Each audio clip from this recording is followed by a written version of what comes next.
We're witnessing something extraordinary unfold in Iran right now. Reports are emerging that suggests the Islamic Republic's leadership is preparing escape routes to Moscow as their grip on power weakens. And honestly, it shouldn't surprise anyone. This is the playbook of authoritarian regimes throughout history. When the people finally say enough, the tyrants look for the exits. Let me be clear about what we're seeing here. This isn't just another protest cycle in Iran. This is different. The brave Iranian people have been pushing back against their oppression for years, but the cracks in the regime's foundations are becoming chasms. And where do these autocrats turn when their own people reject them? To other autocrats, of course. Moscow has become the world's most exclusive getaway destination for failed dictators, a kind of authoritarian witness protection program. Think about it. When things go south for despots, they don't exactly flee to Paris or London or Washington. They run to places where they won't face justice, where other strongmen will protect them from accountability. Russia has been rolling out the red carpet for these figures for years. It's a mutual protection racket among the world's worst regimes.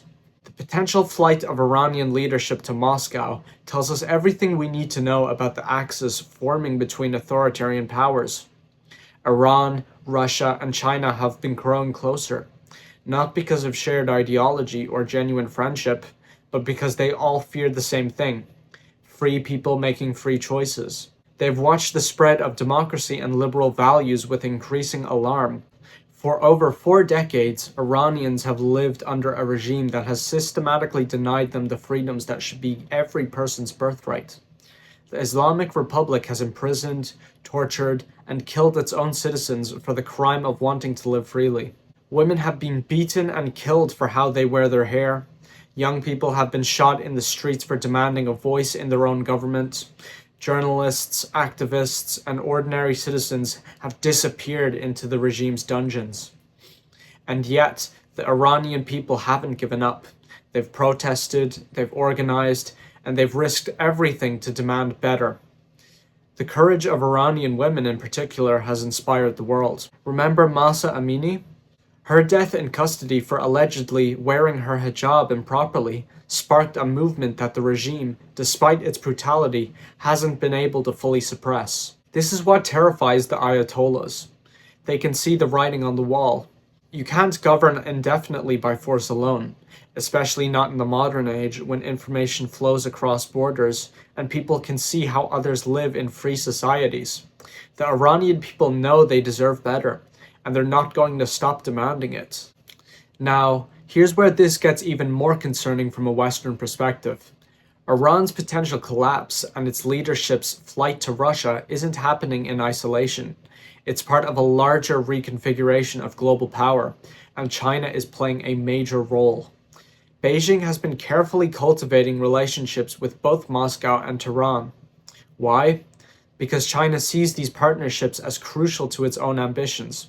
The Chinese Communist Party understands that its authoritarian model is fundamentally at odds with Western democratic values, and it's building a coalition of like-minded regimes to push back against what it sees as Western influence. China has been propping up the Iranian regime economically, buying its oil when others won't, providing it with technology and investment. Beijing isn't doing this out of the goodness of its heart. It's doing it because a network of authoritarian states serves Chinese interests. If Iran's regime falls and is replaced by a government responsive to its people's wishes, that's one less authoritarian ally for China to count on. The CCP watches events in Iran very carefully because it sees parallels to its own situation. China's government also rules without popular consent. It also suppresses dissent brutally.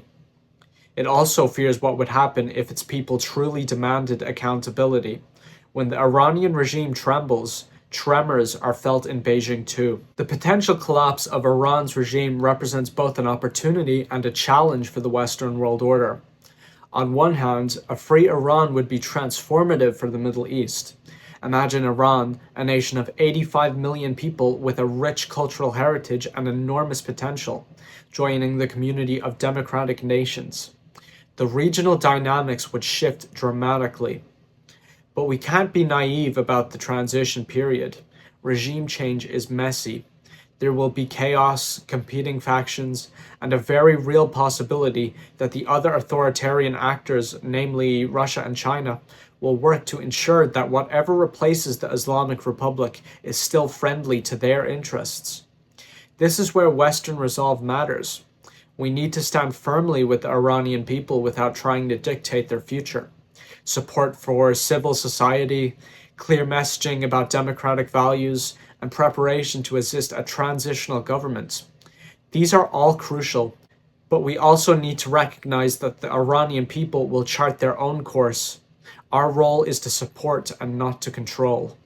The Iran-Russia-China triangle represents something deeply troubling, a coordinated effort by authoritarian powers to resist what they see as the global spread of liberal democracy. These regimes are different in many ways. Different cultures, different histories, different specific grievances about the West, but they're united in their rejection of democratic accountability. When Iran's leaders potentially flee to Moscow, they'll be joining a club of exiled autocrats and their enablers. They'll find sympathy there because Russia's leadership understands they could be next. Putin knows that his own grip on power ultimately rests on force, not consent. He's created a system where he's indispensable, until suddenly he's not. China watches all of this and takes notes.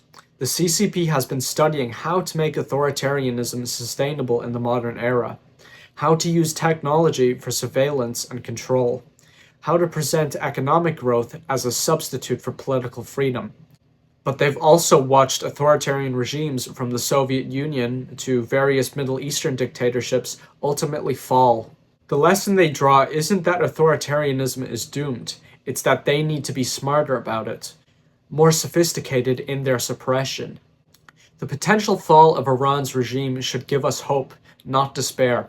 Yes, the transition will be difficult. Yes, there will be setbacks. Yes, authoritarian powers will try to interfere. But the fundamental truth remains. People want to be free. They want to have a say in how they're governed. They want to live without fear of their own government.